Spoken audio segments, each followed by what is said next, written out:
Welcome to Reason and Theology, everyone. We're continuing our series here on the Summa Theologica with Dr. Matthew Minard, who I'm going to bring on here in just a moment. This is, of course, part of our institute that we're doing, St. Maximus the Confessor Institute, and the ongoing lecture series there. So everybody check out reasonandtheology.com, click on the St. Maximus the Institute, and you'll see that page there where it has all kinds of lectures, not only these on the Summa Theologica, but others by Dr. Matthew Minard and a few other professors as well. So y'all definitely check those out. But going to be bringing him on here in just a moment to continue his lectures. In this one, he is going to be addressing the topic of Christian prudence. So I look forward to bringing him on coming up next.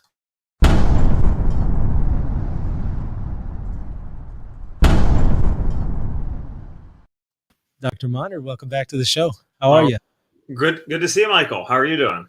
Doing good. And like you said, you know, we just have to mention, we didn't try to coordinate when it comes to the colors of the shirts. This was entirely providential. So I was looking through, I thought I'll just do short sleeve shirt. I mean, I was out in the garden and I saw one of my seminary shirts and I was like, it's not a seminary event. You know, I don't want to have some video out there, you know, with the logo. I'm not representing the seminary. So I got to still go out and do some watering afterwards. So I'll be late. Another thing is you recently cut your hair and I recently shaved mine. So you know, we didn't coordinate this. I was getting so sick of it. You know, you're like, it's like your eyes and whatnot. So it's like been a while since I've had those days. I tried growing my hair out fairly lengthy before. And I remember the point where it starts to interfere with the eye line, but it was a while back. So yeah, it was a COVID thing that then got out of control. It's like I can watch our videos. Something came up, like I was putting links up or something on my website, you know, and I was looking through them, and you can see like the hair just getting longer and longer from last year. Like as you go through the Summa, I'm like, I hope I'm the reverse Samson, right? I hope I get power when my hair is trimmed. That's funny. Now I need to go back and watch the videos and see. Well, look, Dr. Minard, I'm really looking forward to this one. I appreciate you coming on and continuing this series. I know a lot of us are ready to learn more, so I'm going to get out of the way and let you take it if you're ready. One quick question about this, and I should have checked. Sorry that we're negotiating this in public instead of the green room. Can I share stuff, or can I say? Yeah, if you want to share, just let me. No, well, there is. I have a share button there, so yeah. Yeah, there's a share button, and I'll just approve it on my end. So just let me know anytime you want to share something, and I'll just hit my button on my end, and you're good to go. Okay, sounds good. Okay, all right. So I'm going to go ahead and get out of the way, though, so you can take it over whenever you're ready. Okay, I'll decide if I'm going to or not.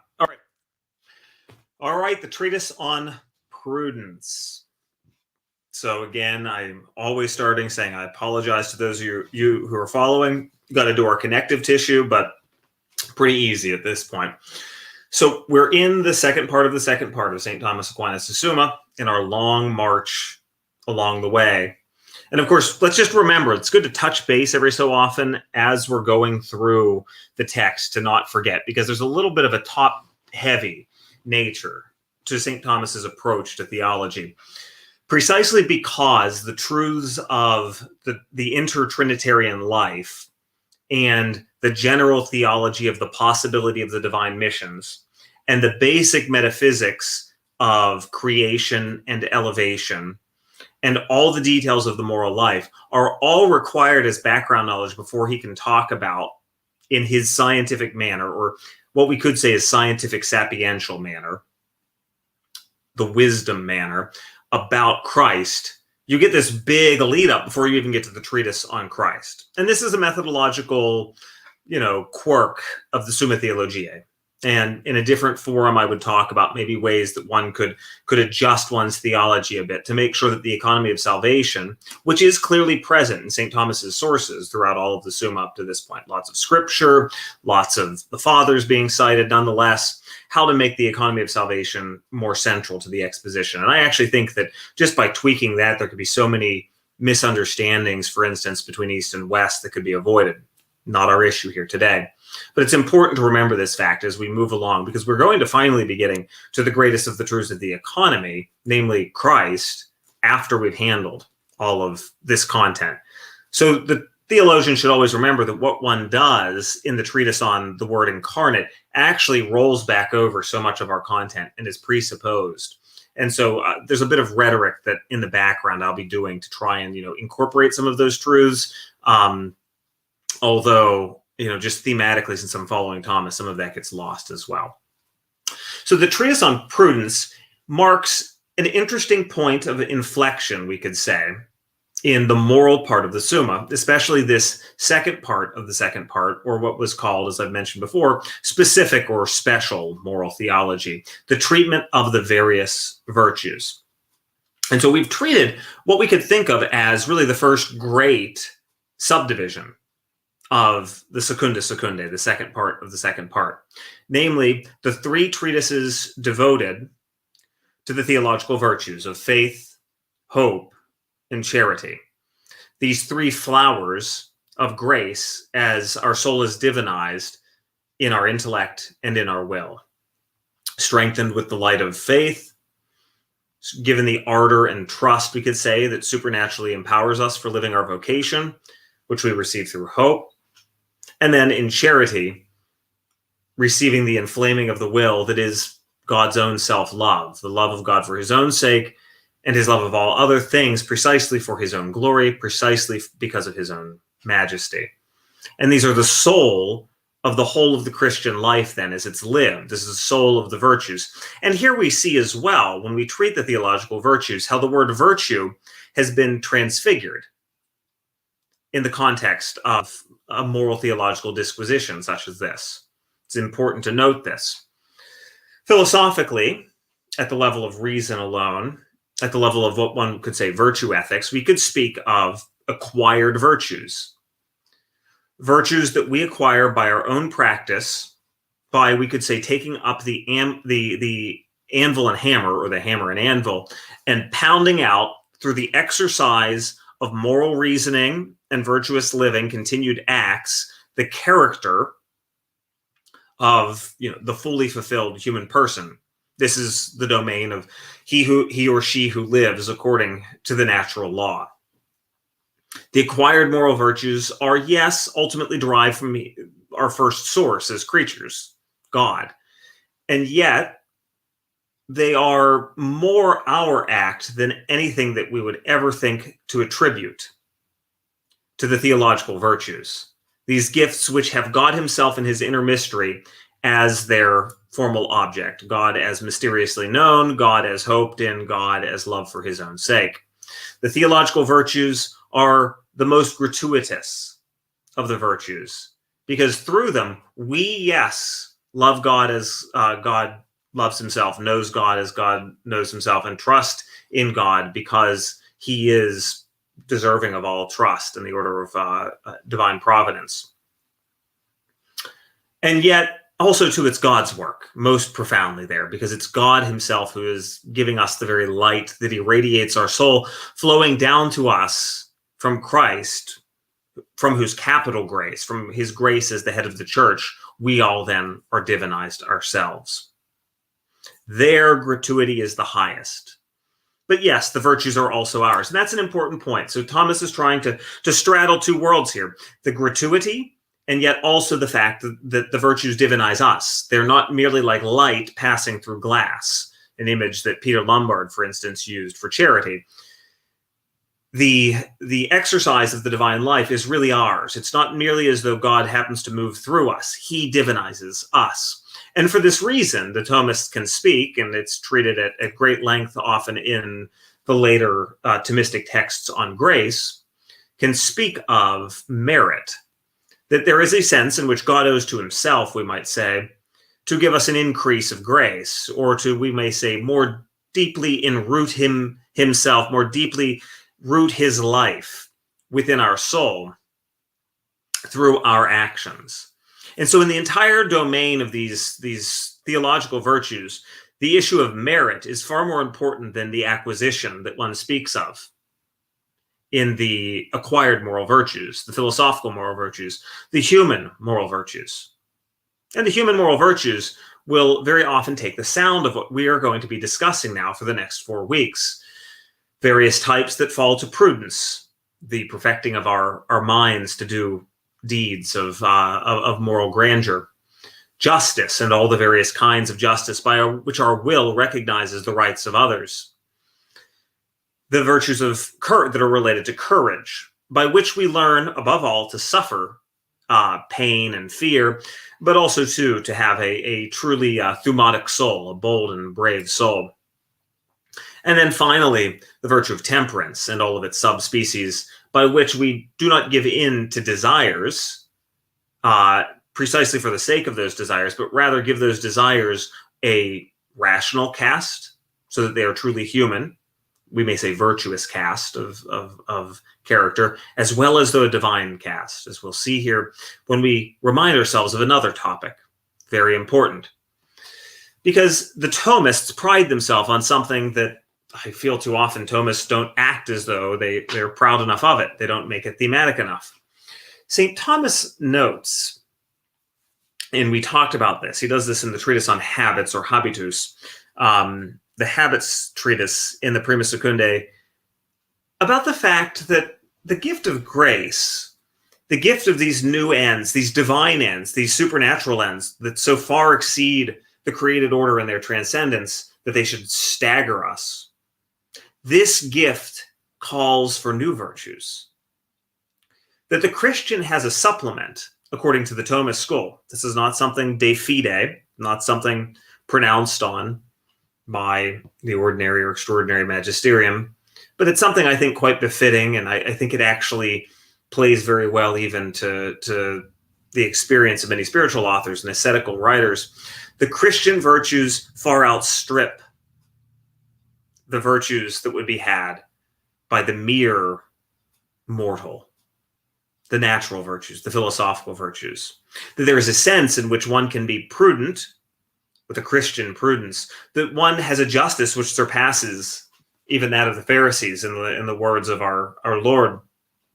That, yes, there is a kind of martyrdom, I suppose, for the sake of truth and justice. And it's most often seen, though, whenever, especially the Greek philosopher is looking at this in he or she, but he who will suffer death for the sake of their nation, because the common good is greater than merely the private good or even the subordinate common goods of the family. That the defense of the nation in a just war is a kind of martyrdom, and yet Christian martyrdom takes on a cast that's all too much different. At once sweet and docile and not vexed at persecutors, and yet also too bold to the nth degree, so much that it shocks the world. All of these virtues are the infused moral virtues, or what we might call the Christian moral virtues. And these moral virtues act very much like the theological virtues for which they serve as most direct and prized instruments. In their case, too, merit plays a great deal of a role. And we must be careful in the next 4 weeks, because we're going to have to go into all the details, but we must be careful not to forget this fact, that in the domain of Christian morality, we are asking in all cases for the full perfusing of our being, the full illumination of who we are, as a gift coming from God, as something we actually can't give to ourselves. That even we make our human character, in our moral reasoning, prudence, in our willing of the rights of others, justice and the various kinds of justice, in our fears and angers, courage, and in our desires, temperance, we're making all of those reflect a light that's ultimately supernatural. Not as much as the theological virtues, where the actual formal object, as the theologians say, is God himself and his mystery, but we might say the moral means for walking the path of our divinization, the moral means of walking our life of theosis. So, for that reason, we're asking for a gift that we cannot give to ourselves. We're asking for something in our character we cannot attain quite clearly by our nature. And therefore, prayer is the appropriate attitude, because prayer is ultimately, as we'll discuss briefly in our discussion of the virtue of justice, prayer is the turning of the practical intellect, the mind as applied to practice, we might say, to the life, the lived life of the will. It's the turning of the mind to God to beseech things that we cannot ourselves give ourselves. So then we've got another question, though, and these are all very important, even though we're not getting into the details, right? There's only so much you can do in a 1-hour lecture, and I want to give you as many of the peaks here as I can to help you then dig into the texts. And I've covered some of this stuff, as I'll mention here in a little bit when we talked about actually the Treatise on Human Acts, so I've got a little bit of time. What are we to make of these 4 treatises, the Treatise on Prudence, Justice, Courage, and Temperance, in Thomas's Summa? He surely is drawing immensely on Aristotle, whose text he's just had under his eyes as he's been working on his commentary on the Nicomachean Ethics. Anyone who's familiar with St. Thomas's overall set of works will be aware of the fact that he writes these along the lines of the great commentator Averroes, the Iberian Muslim scholastic, these great commentaries. It's the genre, a great commentary. It's not merely a summary, but rather a close textual reading of Aristotle's text, pulling apart by careful division each of the subsections of a given work. Thomas is doing this to prepare for writing his moral theology. So there's quite a bit of deployed Aristotle. Other things coming from canon law of the time. Of course, many things that are Augustinian and Pseudo-Dionysian to a degree. Be interesting to see actually how much of Pseudo-Dionysius is deployed here in these treatises actually. But it's a heavily Aristotelian work. Stoicism, yes. Cicero, yes. The Decretals, absolutely. But it's still structurally Aristotelian in its bones. Does that mean, therefore, that what we have is the theologian doing his moral philosophy here? Maybe drawing on a bit of scripture, but talking about the acquired moral virtues. Well, on this score, 2 things should be said. And one is merely to put it aside, but you may be wondering, what do we make of these acquired moral virtues, these natural philosophical virtues? We might say the practice of the natural law in the Christian. Does grace do away with the natural law? By no means. The practice of the Christian life also presupposes an active application of the acquired moral virtues. And while there are some commentators today who would subsume the acquired moral virtues into the infused moral virtues, I do not take that position, and I stand in line still with the majority, I think, of the Thomist school on that, but at least the part of the school that's reflected down into Garrigou-Lagrange, and I presume it's even in Maritain and Journet as well. I just know it's explicitly in Garrigou. So they both live next to each other. We are good citizens of our nation, but we're also, too, good citizens and saints within the juridical structures of the church, just to give an example. We exercise a curbing of our appetites for the sake of temporal goods, and we also do it for the sake of Christian goods. And always there's a dynamic interaction between them. We don't live 2 lives, but in different acts, different aspects predominate. And for that reason, there are different vital principles, different moral virtues involved. All of this is important to think through because we're making this transition. Thomas Cajetan, the great commentator on the Summa Theologiae, deserving of critique on this or that point, but still a great voice for reading carefully the text of Aquinas and for teaching a Thomist how to respond to his scotistic interlocutors. Cajetan says these are the infused moral virtues. Now, I'd have to look at the details of his argument. I have the reference somewhere. But I think this is a correct way to think of this. You cannot think of what St. Thomas is doing in the various treatises on prudence, justice, courage, and temperance without thinking that he is talking about how these virtues are lived in the Christian life. So while that may seem inconsequential, it's important to remember These are theological topics, that we are not merely talking about prudence as you'd find it in Aristotle, although it's greatly influenced primarily by Aristotle's Nicomachean Ethics. He's speaking of the infused moral virtue of prudence. Here, one might consult, and I'm not trying to self-sell, it just comes to my mind because it's the only great work I've seen on this, and hence why I translated it. The work, The True Christian Life, Le Vrai Vie Chrétien, by Ambroise Gardet.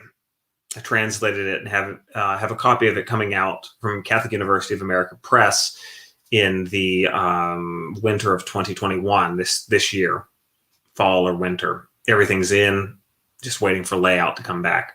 There's an excellent reflection explicitly on the infused moral virtue of prudence in there. The only at that length that I've seen.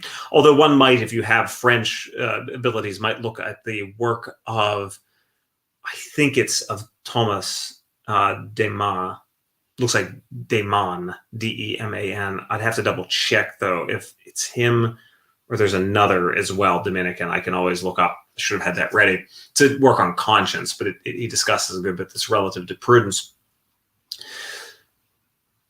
The point being, though, the virtues that Aquinas is concerned with are those of a Christian caste.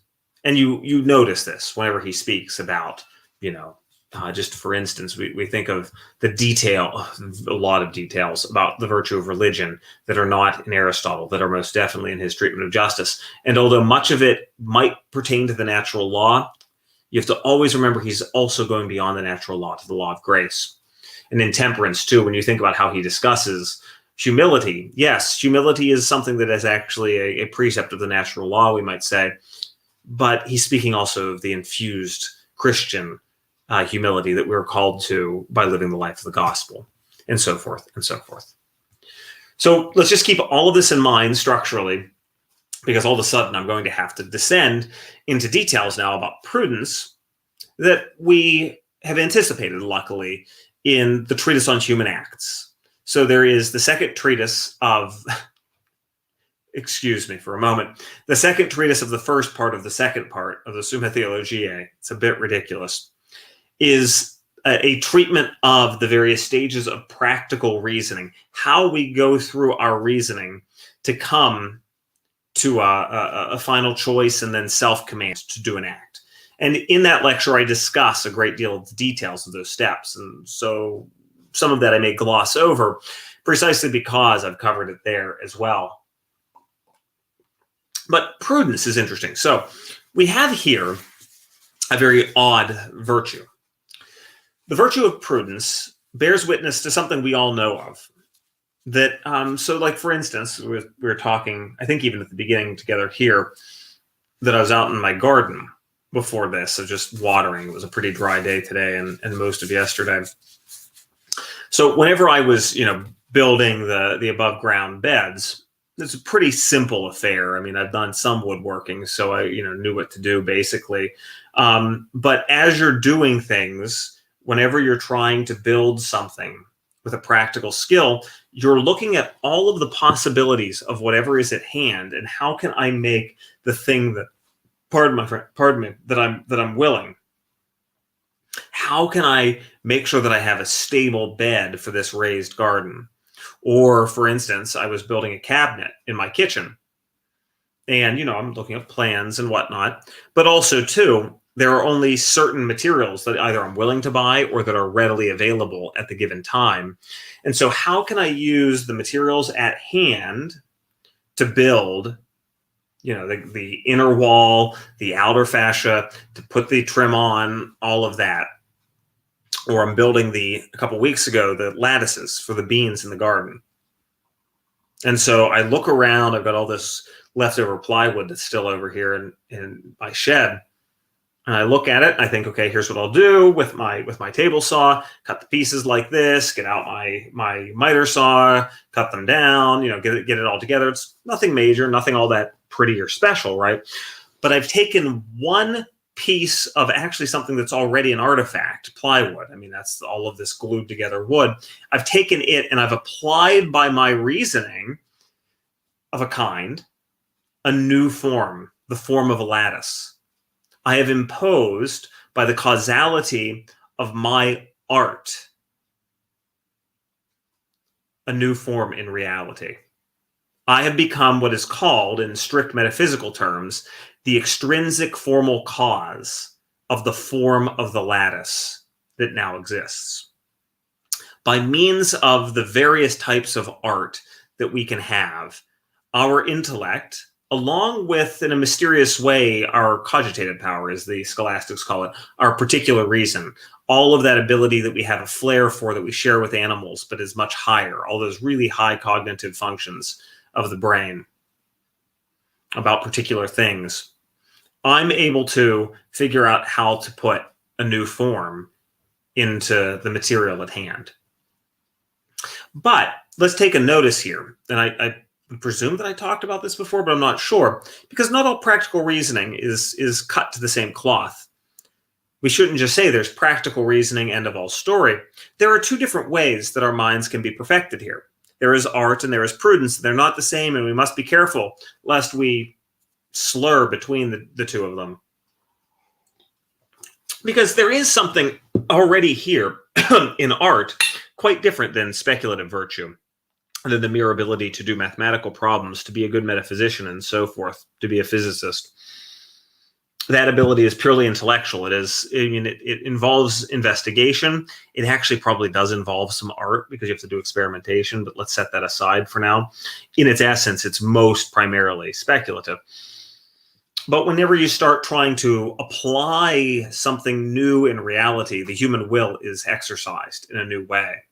It's precisely because I've chosen this set of specifications that I have this lattice. But let's say that I'm the expert lattice maker. Wow. Or at least a very good woodworker, which is not the case, although that counter turned out rather well. But I took great care there because it'll be with me for a long time. If I'm an expert lattice maker and I'm teaching someone, or if I'm an expert woodworker and I'm teaching someone how to do something, you teach them how to make mistakes. You show them the kind of mistakes that you can make, how your hand may slip or how you may mismeasure, very understandably, an angle because of how something looks, and so forth. And you show them how to get out of the mistake after that if they've made it, right? That's part of being a master at a craft, is actually having that ability to know where the pitfalls are. A great logician has studied very well the sophistical refutations of Aristotle, or some equivalent text, to know what sophistry looks like, right? You know logic really well when you know how to make a good mistake, so to speak. Or, to use an example from some years ago, when I was a monk and I was taking organ lessons, you make sets of mistakes and I get kind of nervous because I had a very strict and pretty, we'll just say direct organ instructor. He would, however, use that. He said not to get nervous, but he would use it as an example of how to teach me how to get out of those mistakes. How do you make a mistake in the middle of playing a hymn where you have to have the beat staying the same for a bunch of monks who barely can sing because it's tragic that you can't get people together to congregationally sing? You have to know how to keep that beat going nonetheless. Very important. The master knows how to make a mistake and can do it at will. And there we see a difference from prudence. The prudent man will never choose to make a mistake like that. Now, we've not even defined prudence yet, but we have this nominal idea in our head. The man who makes good choices. The man who makes good choices will not, however, make the wrong choice and do the wrong thing. The artist, though, he can. The artist can. The great artist indeed does. And we see it. Because it's, someone who's mediocre, who messes up because they didn't will to, right? They didn't even know what was going on. They make a mistake. Whereas if someone doesn't really know what's going on, if someone is vincibly, or I should say not vincibly, invincibly ignorant, or perhaps even mildly vincibly ignorant, we say, well, they're not too culpable. They're not as culpable because they didn't know what was going on.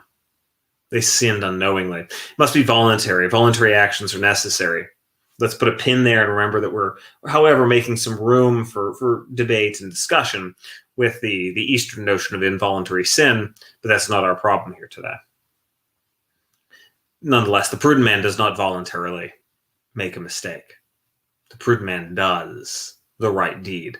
Prudence is at once, in a very profound way, even different than art, a virtue that perfects both the mind and also the will. Thomists tend to focus more on the mind, on the intellect, the practical intellect, we might say, or I would say the practico-moral intellect.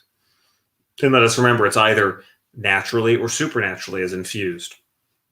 But prudence perfects our ability to choose and do rightly the actions that define the human life according to the natural law and the life of grace according to the new life that we are given by Christ, by natural prudence or infused prudence. The traditional definition for this reason is recto ratio agibilium, right reason applied to action, right reasoning concerning things to be done.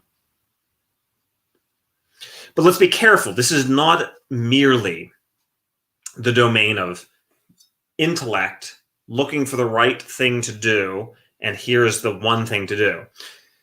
I'm no relativist. I think we can trust that well enough. But I think we should also recognize that there is a flair that goes along with the virtue of prudence, precisely because never could we stop thinking about what we could possibly do in a given scenario without having some choice actually made. Another way to put this, I apologize, I hesitate for a moment.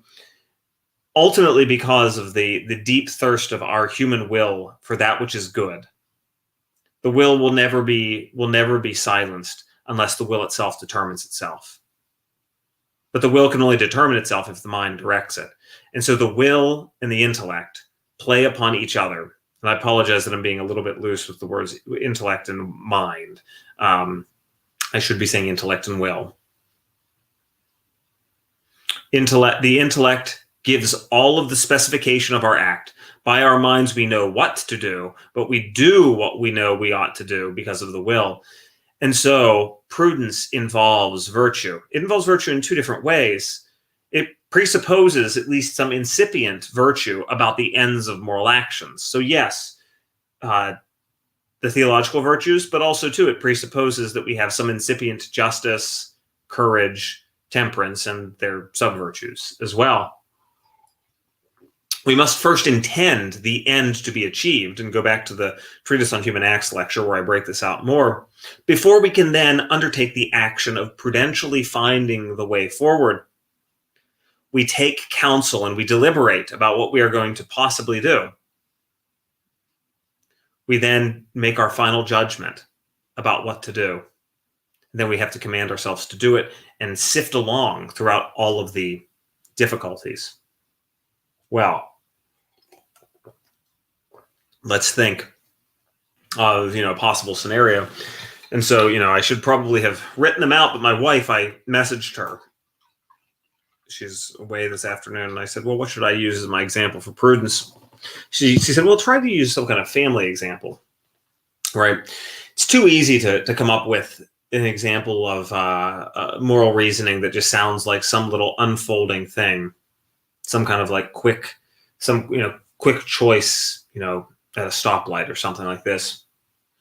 But, let's lay out what is it like whenever you're trying to be virtuous toward family members at the holidays, for instance.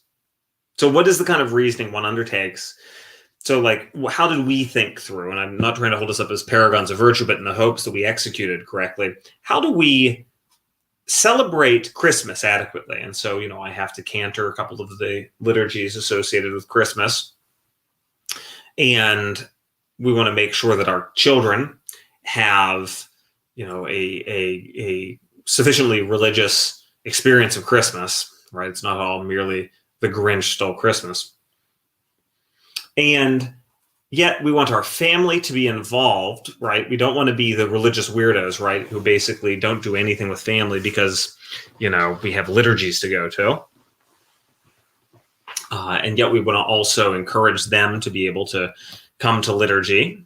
And yet we want them to not be turned off by the fact that we're away for part of the evening and then again and again over the next couple of days, maybe if they're staying with us. And so we figure out all of the different things we can do, when we can invite people, who can be all together, so that people who aren't going to go, immediately the next day, the next couple of days of liturgies after Christmas with us. How can we make sure that there are people who know each other and they're going to like each other's company? How can we make sure that we have the right sorts of foods and things that are there to make them comfortable? How can we plan the rest of our days? We think all of this through and we make a certain set of decisions to then invite them at these times, these people, buy these things ahead of time. What we're doing is making a whole series of practical judgments after taking counsel in order to, we'll say, exercise the virtue, which is already willed as an end. It's intended as an end, the virtue of filial piety, right relation and right respect recognized to our parents, and then also our fellow family members. And then maybe we have some friends who would need to be invited. Maybe they don't have much family around, etc. You try to do all of this. And so then as you're doing the actions, though, you still need to make decisions along the way, because, you may need to figure out how you may be culpable for not inviting someone to liturgies whom you should have invited, even if they've not practiced or something like that. Some very, long distant relative, I should say a relative long distant from the church. How do you do that? And yet, how do you figure out how not to be too pushy? You need all the tact while you're actually executing, commanding yourself to do the action over the course of several days, a caution to stay away from potential sin and to avoid evil, and yet also, too, to have the appropriate foresight, with the appropriate circumspection to know how do we not make people think, make people bitter toward the religious weirdos, So the process of moral reasoning involves all of these sorts of things, all of this deliberation, this coming to a final judgment and being able to do it, not take too long, not go too precipitously quick, to know how to then sift ourselves through, to actually do the action and then sift ourselves through the details to bring the action to completion, to sort of be in the groove of the moral activity in its own way. It's like what the true artist experiences whenever they finally are now executing in the midst of all the details, the action that they're looking to perform. Prudence requires, therefore, an entire host of virtues. And here we'll see if I've got I don't know if I can actually share it well enough. I have a wonderful breakout chart I made of this based on the text of Aquinas. I'm not going to worry about it here now. But Thomas notes that there are various sub-virtues involved with prudence. This is very important, actually. People tend to miss this whenever they talk about, like, politics, for example. There's a type of prudence that falls to political leaders. Machiavelli, perhaps, emphasized the difference between politics and morality, because prudence is also moral. But to be a statesman, to be a stateswoman, to do statecraft, if you will, is to have the virtue of knowing how to choose for the sake of the common good, how to build up the virtue of citizens. Yes, God forbid we speak of that as part of the common good, but how to do that and to inculcate the common good in the policies that fall to you within your governmental sphere. So St. Thomas speaks of what are called the subjective parts of prudence. You can think of it, because it's kind of subject of a sentence, that political is a type of prudence. Domestic, the kind of prudence, hopefully, that my wife and I exercise as heads of household. And then personal prudence, the prudence that falls to you as an individual. St. Thomas makes some other sub-distinctions. We don't need to worry about that, but it's important to see there are multiple types of prudence. But also, too, there are two different types of parts, he notes, because we've got all of this activity that goes on when we morally reason. We're trying to find the means by which we may existentially make real the ends of the moral virtues. And so we need to have a whole host of what he calls the integral parts of prudence. These are something like the necessary parts of a building. And they are parts of the building precisely because they're in the building, right? So you don't have the walls of my office and the windows that look out and the footer of the wall, or the innards of the wall, let alone then the fascia that has the lath or the plaster, right? But especially the foundation, you might say the footer, the block, the wall itself, the actual studs of the wall and the wall built out itself around, the windows, the roof. Maybe, whatever, I'm trying to think what the beam structure is like here. I don't think this room actually has a beam up there, just the top beam in the roof. But all of those are parts of the integral parts of the house as such, or of the office as such. Without those parts, there would be no office, but they are parts because they are making up parts of the whole. So they're only understandable as part of the dynamic of building a house.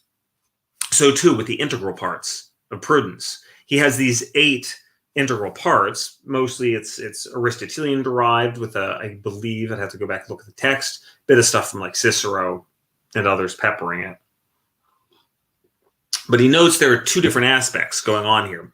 We have 2 things. We've got this cognitive side of prudence. It's an intellectual virtue, and yet we've got also the doing side. It's a moral virtue as well. It's at once intellectual virtue and moral virtue. It's perhaps more intellectual virtue, and yet we still have to have the right character so that we don't take too long to make our decision, that we don't allow our biases to get in the way of our decision, and so forth. We must still have prudential appetite, we might say. But there are 2 sides here. There's more cognitive and there's more doing, and the more doing is going toward that last great subsection of prudential activity, command. There's deliberating and judging what one ought to do, and those are more cognitive. And then there's the actual command, which is still cognitive. The command is our mind commanding our will to do what we ought to do, although our will is also involved as causing the command. Very, very subtle interdependence going on here that we can only do so much of in this type of lecture. But if I didn't plant that seed, I would feel terrible. Garrigou-Lagrange is the best author, I think, on this, at least the clearest. But so on the more cognitive side, we have to have a character that is shaped in, for instance, memory. Okay, now what does it mean to say memory is a virtue, right? Memory is just the capacity to think back on the past and perhaps sense the past, as St. Thomas said, past events come to mind, and that's that, right? Talk to any great spiritual author, talk to any great spiritual director. We know that we must purify our memory so that when we go back to think through what we should do in a given situation, we don't allow the memory of past wrongs to lead us, for instance, to commit an injustice against someone whom we now want to get back at. I remain very angry at someone I can think of. I have but one person I consider my enemy in this world. Of course, Christ has told us quite clearly how we should treat our enemies. And yet, I many times think back on the ills visited upon me by this person and think of the nasty things I could write. Before they die, they should at least, face their sins. That's a terrible thing. No spiritual director would say that's a good thing. We must work to remember those things in our past so that we have a sort of detachment from them, but not detachment like the cold Stoic, but we see them for what they are from God's perspective. Ultimately, this is why the purification of grace is so necessary here, and this is also why Christian prudence should shine in a particular way, that we look back and see in Christian memory the hand of God in all of those events, even if it's God's permissive will. but we have a right estimation of the things of the past, so that then they are of use now. What do they tell us about our character today? What do they tell us about our deep tendencies? What do they tell us about what we should be attached to, and so forth? Memory needs to be virtuously inclined, and hence there's a virtue of memory. We must also have a kind of understanding, not merely of principles, like an intellectual understanding spoken of by the Aristotelians. We also must be able to see in possibilities that we might choose to do. We have to have a virtuous apprehension of these moral truths in particular cases. You have to have a tact for that. You have a lot of experience. That's why a good Aristotelian will always tell you, be wary and go talk to a lot of knowledgeable old men and women. The experience has given them an eye to see. I think of my grandfather Driga or my grandfather Minard, to be honest, either of them. But I can also think of there's the old mate. Well, she's not a matron; she's married and has children. But the woman from West Virginia who's dear to my heart, with all the wisdom of the hills, a good Christian heart who knows how to see in particular cases and give good advice morally. And that gets us to the next of the virtues. We have to have a docile heart.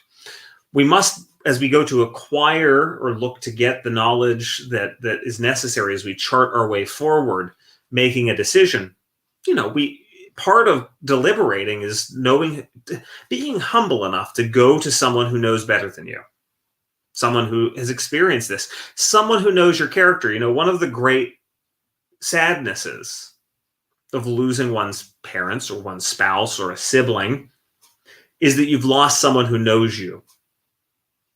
I think any of you who've experienced this know this. Last summer, I'm not much of one. I'm a realist in a lot of ways about my parents passing.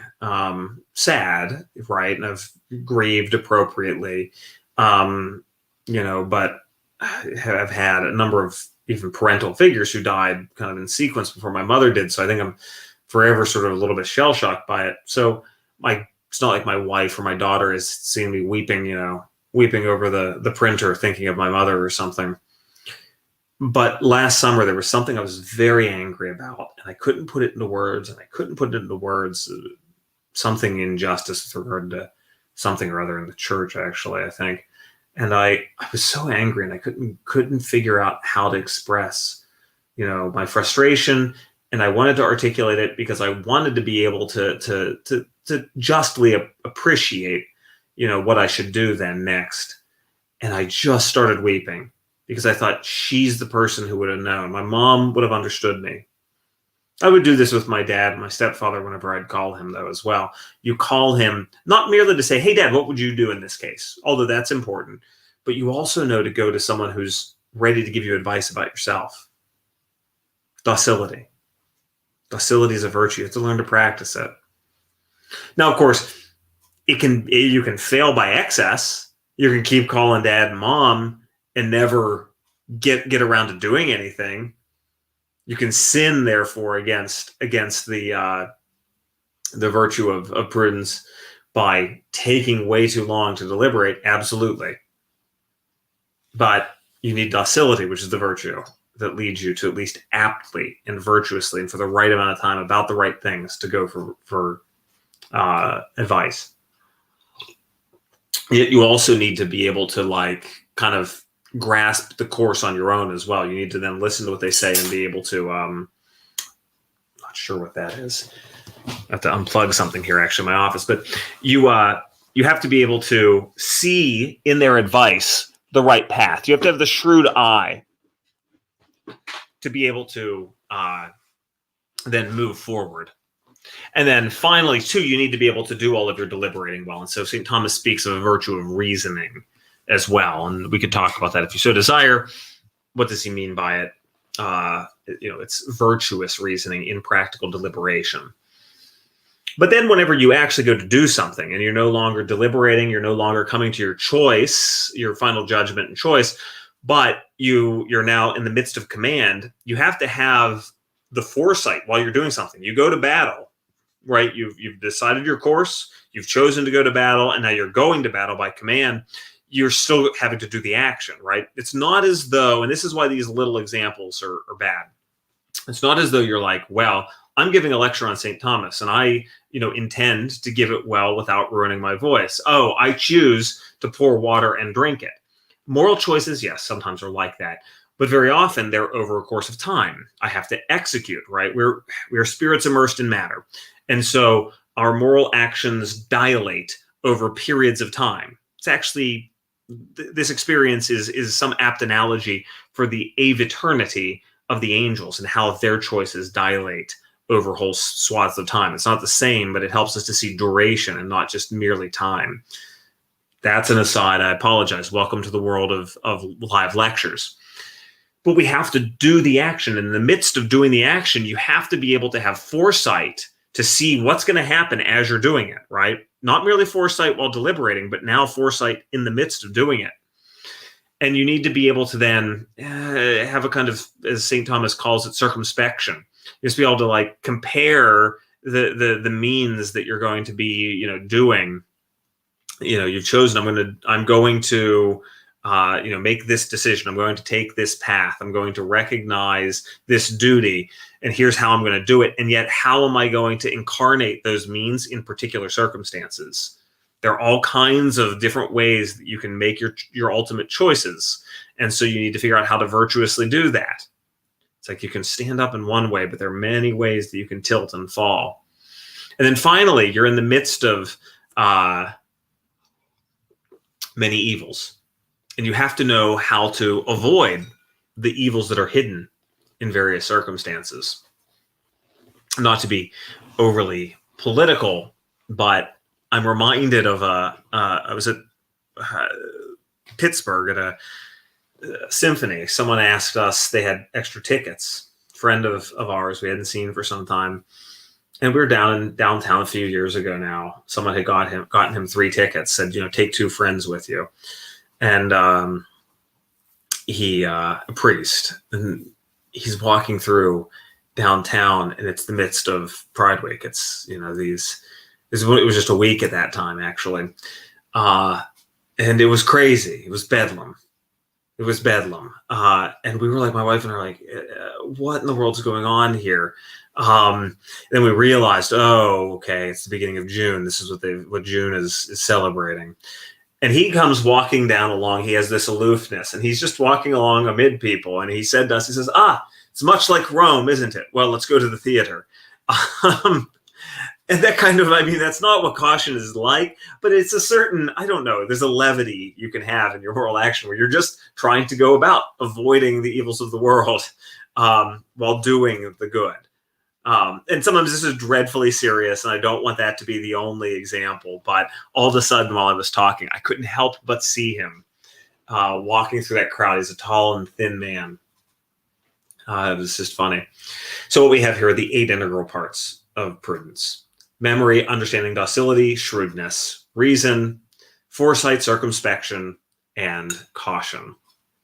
And yet also, too, even as we apply the power, we might say, in that sense of virtue, the strength of prudence in our deliberation and in our judgment, we also need to have virtues to help with that as well, to kind of synthesize the activity. So ultimately, prudence is about not merely knowledge, but about self-command. And so the virtue of prudence, when it comes to its perfection, leads us to command ourselves to do the action. That's the great orchestrator of all of this. And yet it has its other tools as well, namely good counsel, sometimes called eubolia, good counsel, deliberation, the ability to do the entire activity of that first step of practical reasoning, to deliberate, to find possible paths, the ones that might work for me, the ones that might not, have to orchestrate the activity of searching my memory and then also listening to others, but trying to come to a decision on my own. All of that, we must have good counsel, and hence we pray for it as Christians, but we practice it as well as we practically reason in the right way. We don't take too long. We are not too short. It's interesting. We tend to think that, well, I made the right decision. It took me a long time, but I made the right decision. Sure, that may be well and good. but you may be building in yourself the aptitude to take too long. You could have a sin against prudence even involved there, even if the thing you chose is still right. So you've chosen to recognize your duties in justice, for instance, and yet you hesitated too long. The incontinent decision, as is spoken of in these divisions by Aristotle, would lead one to weaken one's prudence, actually. You hesitate, take too long. You're too unsure of yourself. You ask too many questions. You need to work on that. And that's what a spiritual director can help you with. A good friend, a spouse can help you with.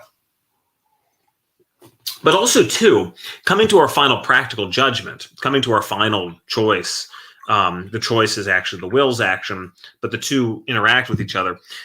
Coming to that last judgment that will rule the choice that we will then make also calls for certain perfections. We need to have both the ability to do common activities, normal day-to-day moral choices, and then also we need to have exceptional cases exceptional cases, difficult moral decisions require an incredible articulation of all of our character, all of our self-knowledge, all of our knowledge of others, all of our knowledge of our duties in life as Christians to know what to do. And so for this reason, Aristotle, without the Christian qualification, but St. Thomas taking up Aristotle, speaks of the virtues of synesis and gnome, as my students call it. Gnomic will, if you know this in Maximus the Confessor, is related actually to this idea of coming to a judgment after deliberation that's very difficult.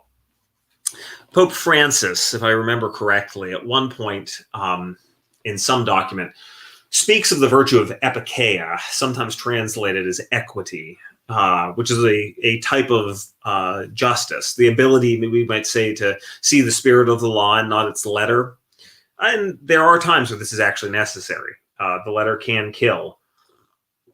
But he applied epikeia, if I remember correctly. And I'm willing to be wrong, but still, nonetheless, he should have spoken of these instead.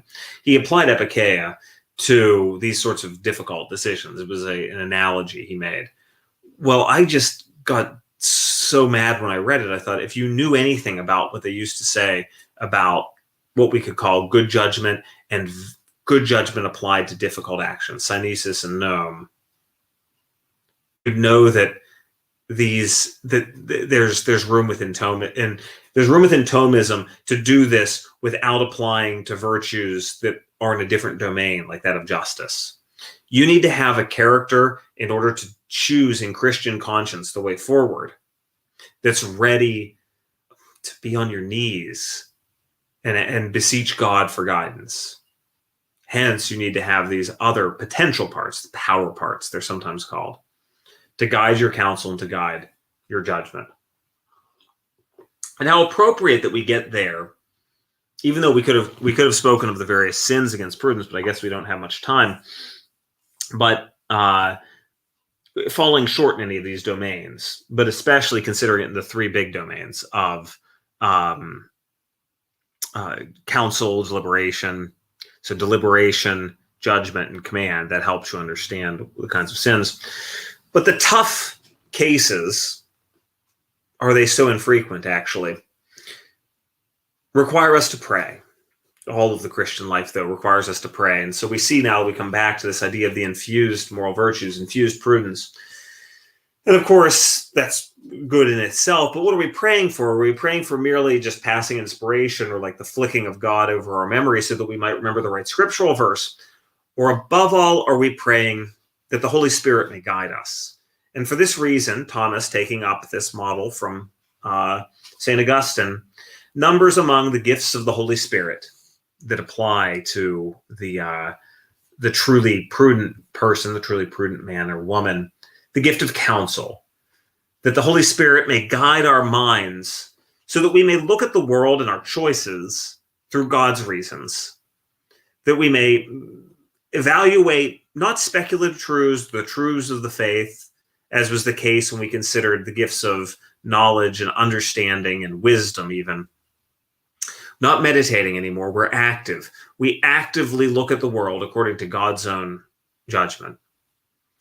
And we do it in a way that's passive, that God directs us through the movement of the Holy Spirit to be able to make right choices. Think of how many tales there are, unrepeatable, really, of the great starets, or the great holy fools, or the saints in general who've done seemingly crazy things and yet have been virtuous. Gifts of the Holy Spirit show us, yes, indeed, that no matter what the existentialist might say to us about our universal moral law, the law of the gospel, the natural law, we too as Christians have quite a bit of room for a kind of enthusiasm that is truly spirit-derived, because God will direct those who are truly faithful to him to live and run upon his paths. And we pray with an open palm to God that he might give us the inspiration for such counsel, and he might place the breath of his Spirit upon the sail of the gift of counsel that is in the soul of the redeemed, so that we may truly exercise Christian prudence. The mode may be slightly different, but in the end, it is still a choice that is ours, that God then inspires us to make. And so it is ultimately directed toward the prudence of the children of God. And here we see how Christian prudence is not merely this tepid sort of virtue. Oh, it wouldn't be prudent to do that, some say, meaning don't take any risks. Rather, instead, prudence inspires at its heights truly daring acts that could only come from God. Prudence is an irradiation of divine reason and our reason working with a kind of synergy together throughout all of our acts, which are directed by the virtue of prudence. We've barely scratched the surface of this important virtue. Indeed, the crown that knits together the other moral virtues in the service, ultimately, of the theological virtues. So, on that, Michael, let's go ahead and take questions. All right.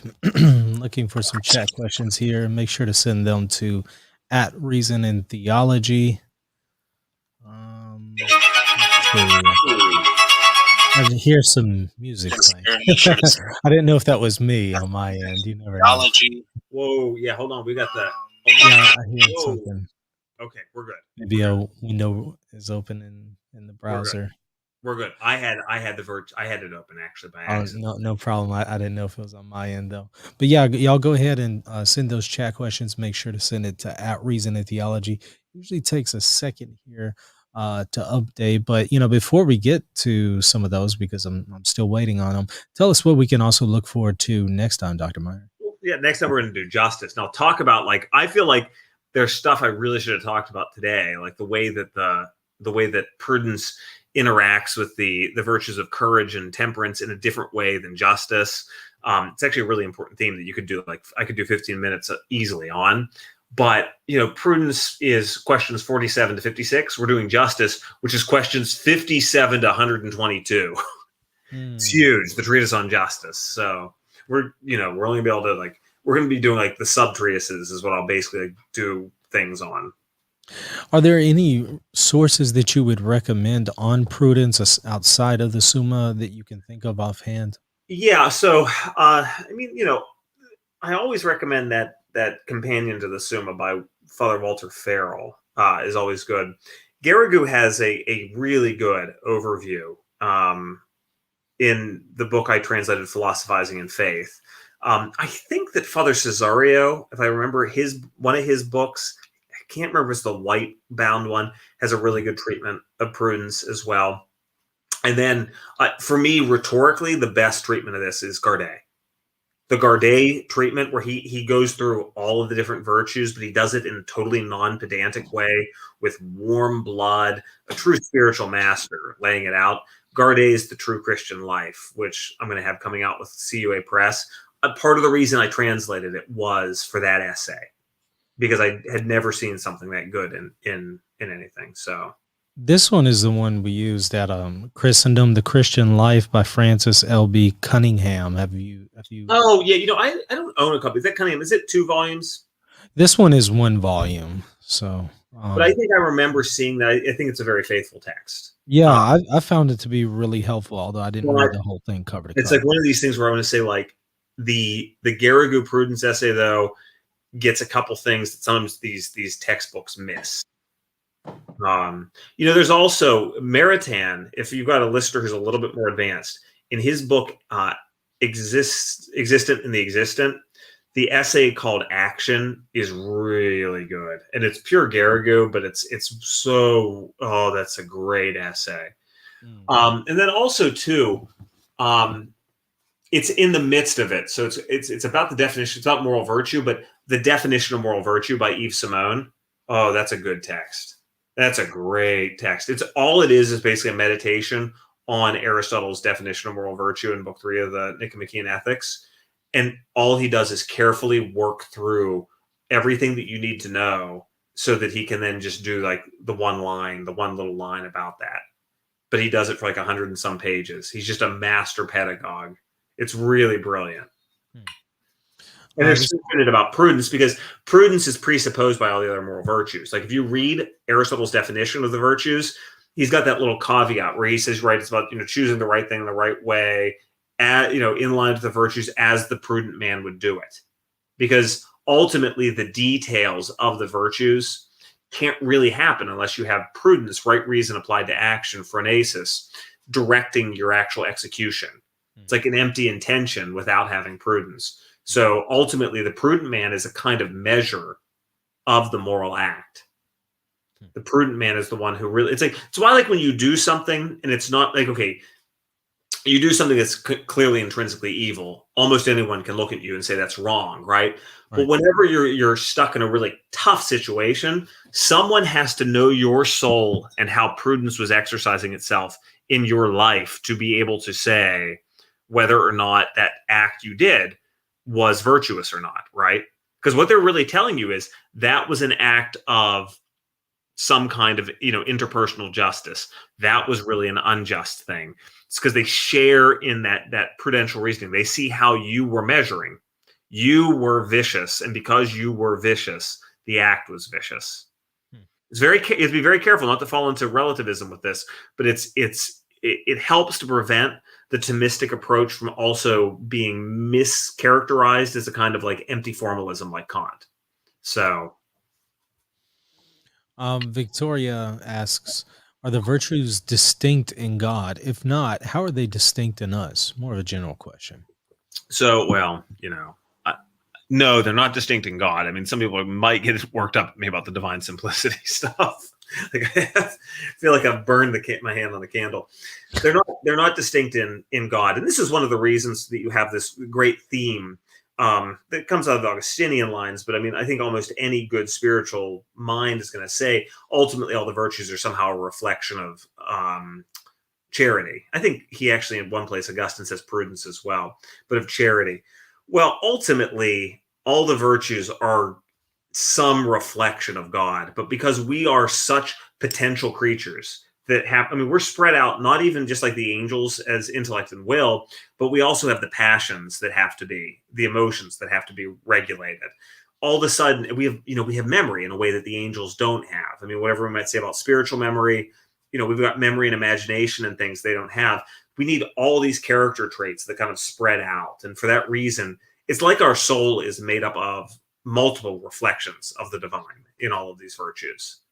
So, but then we're going to get into the whole simplicity problem, which is a big metaphysical thing. I mean, it's just a different thing.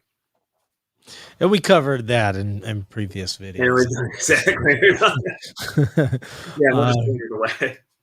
Colin Gordon, Dr. Miner, could you please post a PDF of your chart of virtues informing prudence on your Patreon? Oh, yeah. I mean, I feel like on my Patreon, I'm going to be honest. So people who are my Patreon folks, because and I only have a few, and I mean, I do appreciate that a great deal. I tend to like all that stuff to be public because I do so much of my work feeling new. How much translating I did, like that was barely paid for. I just see so much of this as a public thing. And so I'm not good at marketing private sorts of things, but I will definitely, when we are done, go out and I'll post it there. I think it's on my website too, because I can't imagine I didn't post that once in vexation, because I'd get, vexed. Why didn't someone teach me this once upon a time? So I'll stick it up. I'll stick it up there. I like the name. Thunder Thumbs asks, can you address the prudence of priests disobeying bishops in light of all of the recent removal of priests? What is your thought here? So yeah, hold on. Let me just leave it up, because let's talk about something. I mean, first of all, I'm not close enough to the ground to make lots of distinctions here, but yeah. So I don't. It's like you always worry, is this a loaded question?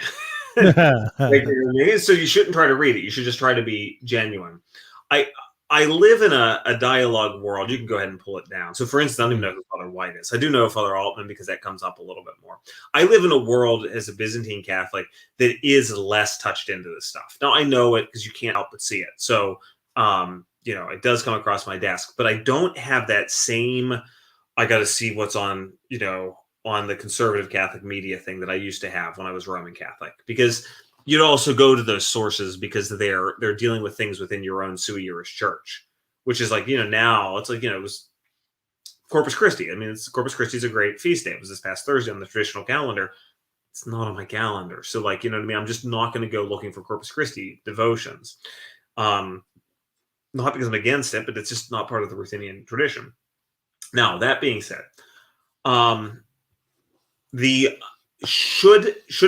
should priests be willing? Now, there's a real problem with canon law. Like, now I don't know, I'm not a canonist enough to look at some of the new rights that were given to priests under these changes to the Code of Canon Law. The way that the Code of Canon Law treats priests inspires the kind of what people look at as being cowardice, right? Why don't they stand up to their bishops? You get one chance and then you are sidelined. And if you're not fully pulled out of ministry, I mean, you're really put, in such a back burner that you're just, I mean, in the hinterlands. And you have to figure out how you can be effective so that you don't turn into a crank, right? Okay, you became that young trad who now is, a hospital chaplain and who's just always online complaining. You will lose your efficacy. Now, I'm not saying people should or shouldn't do things, but you're like thinking of how to decide, like, what is the best path forward for weighing out my place as a priest. That being said, if you were in a diocese that, for instance, had a bishop that was clearly speaking, I'm thinking of Cardinal Supich.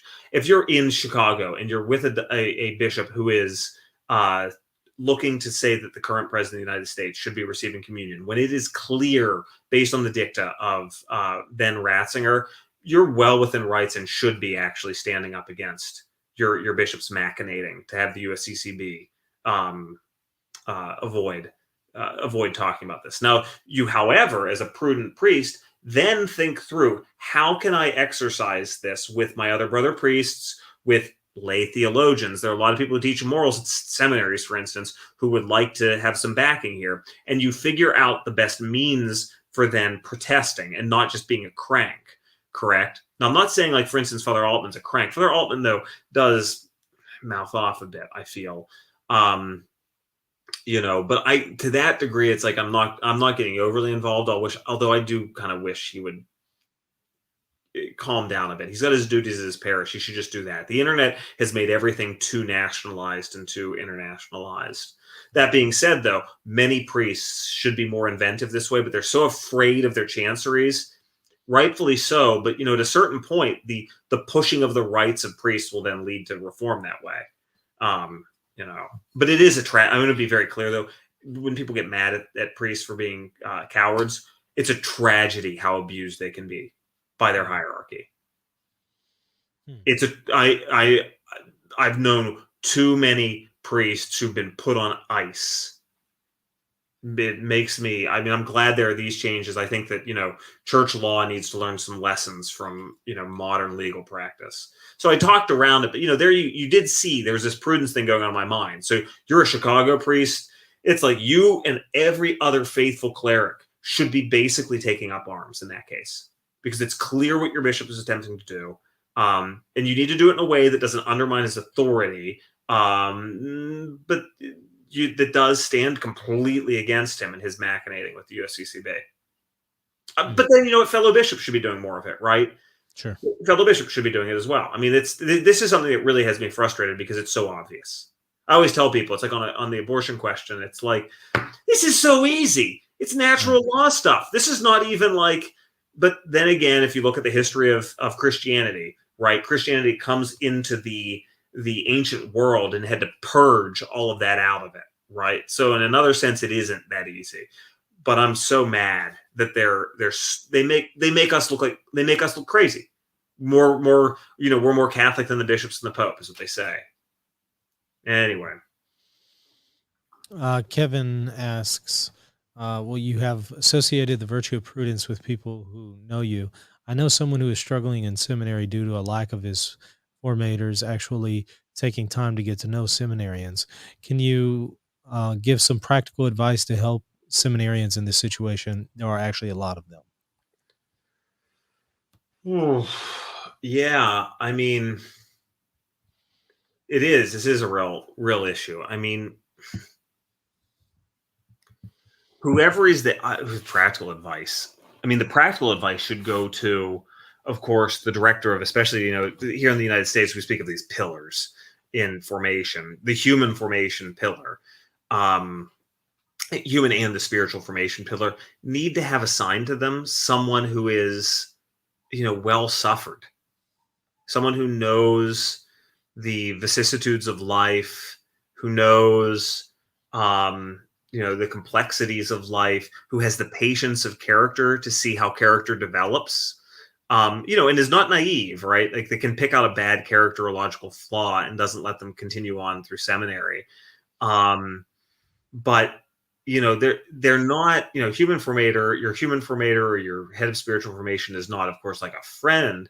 But what they're doing is trying to basically get the echo of your soul in their soul so they can say something whenever they have to evaluate you, right?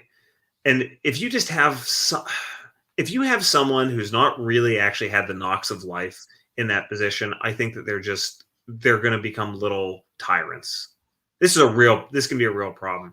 I know I'm not trying to sell my seminary. It's not so right. Like, I'm not trying to be like naive, but we're great. I can say that we are a very healthy seminary. It takes a whole seminary formation though. And I don't know what it used to be like, but the work of actually Father Kappas and our current rector, we've taken subsidiarity really carefully. So it's not merely just, we have a new, I don't know the new spiritual director that well. He's very much liked by the Sems, but he taught for us, but he's a Ukrainian priest. I just don't know him that well. So I'll be working with him soon.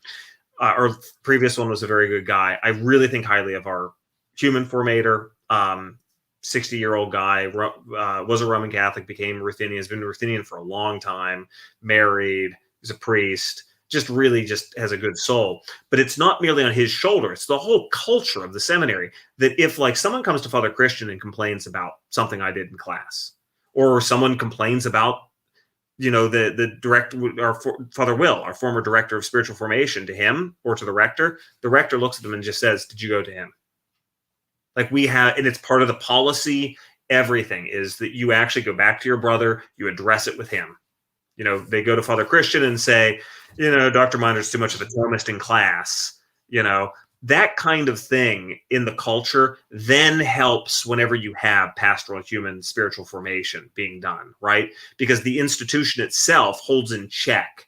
Like, if all of a sudden Father Joel were to come along and talk about one of our Sems, and it seemed just, completely superficial, these concerns, or he never said anything about the seminarian, we would just say, well, where is this coming from and why hasn't it been addressed and just, in a much seemingly sane manner?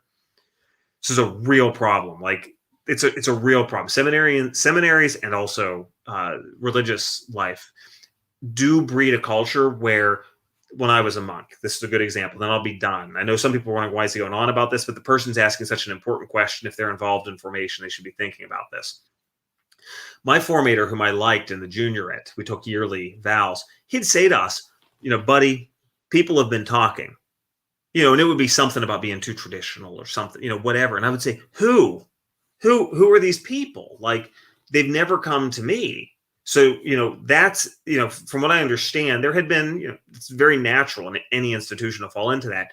There were people I knew who were finishing their studies at the seminary when I started teaching there, and they said they could see that going away because of these new policies being implemented. Now, I'm not saying it was terrible before. I literally don't know, but it was there, and then finally they kind of beat that out of the system, where you weren't coming in for a meeting and it's like, oh, you're in trouble and you're getting kicked out. Yeah. So it's a real issue in seminaries. I don't see any other questions. So I think we'll leave it there.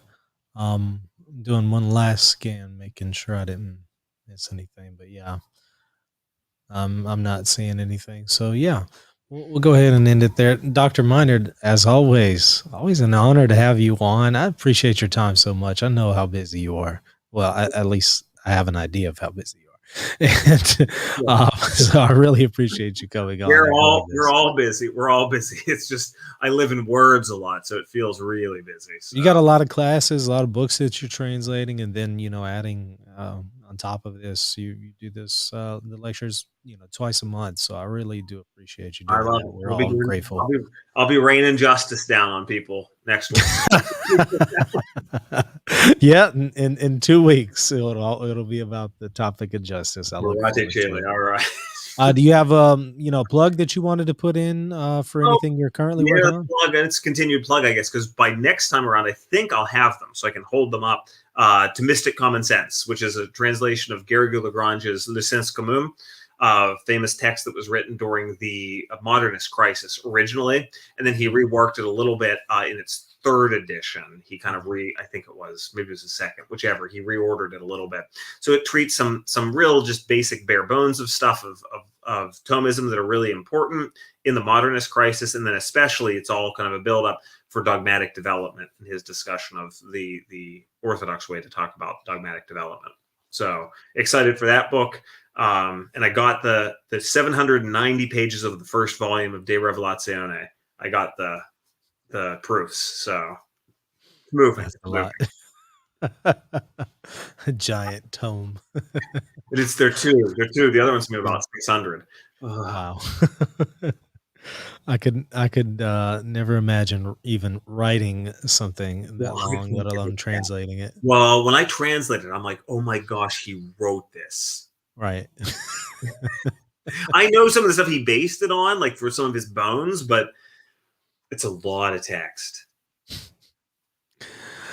Well, looking forward to it, Dr. Minard. Again, thank you for coming on. I really appreciate it. And everybody, thank y'all for watching. I really appreciate your comments, your questions, interacting with the show. And of course, don't forget, as always, subscribe if you haven't already, like the video, share this on your social media, and also check us out, patreon.com/Reason in Theology. Till next time. God bless.